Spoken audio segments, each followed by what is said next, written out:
తాజాంశాన్ని చూస్తున్నాం. వైసీపీ నేత మల్ల విజయప్రసాద్ నివాసాలు కార్యాలయాలపై ఈడీ సోదాలు చేస్తోంది. ఇక మరింత సమాచారం మా ప్రతినిధి ఆదిత్య పవన్ అడిగి తెలుసుకుందాం. ఆదిత్య పవన్, చెప్పండి, సోదాల్లో ఏ మేరకు అక్రమాస్త్రాలను గుర్తించారు?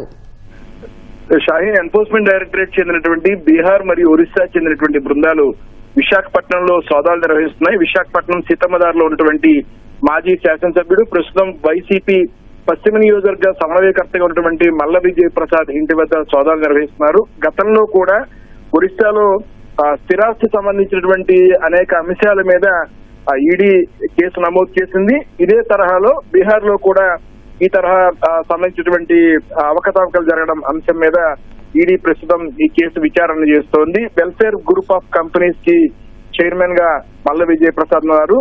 గతంలో కూడా అనేక అవకతవకలు పాల్పడినట్టు, ముఖ్యంగా ఒరిస్సా ప్రాంతంలోనూ అలాగే ఛత్తీస్గఢ్ ప్రాంతంలో, బీహార్ పరిసర ప్రాంతాలు, ఇతర రాష్ట్రాల్లో, ఆంధ్రప్రదేశ్ మినహా మిగతా రాష్ట్రాల్లో జరిగినటువంటి కార్యకలాపాలు, అక్కడ స్థిరాస్తి సంబంధించినటువంటి చేసిన అనేక అంశాల మీద ఈడీ ఈ సోదాలు నిర్వహిస్తుంది. ఇప్పటికే గతంలో కూడా ఒక మారు ఈ అంశం మీద కేసు నమోదు అవ్వడం జరిగింది. అలాగే ఇప్పుడు మరోసారి బీహార్, ఇటు ఒరిస్సా, ఇతర రాష్ట్రాల్లో జరిగినటువంటి స్థిరాస్తి సంబంధించినటువంటి అంశాల్లో పాల్పడిన అవకతవకల మీద ఈడీ సోదాలు నిర్వహిస్తుంది. ప్రస్తుతం అయితే విశాఖలో సీతమ్మదారిలో మల్ల విజయ్ ప్రసాద్ ఇంటి దగ్గర నివాసంలో సోదాలు నిర్వహిస్తున్నారు. ఈడీ బృందాలు సోదాలు నిర్వహిస్తున్నారు.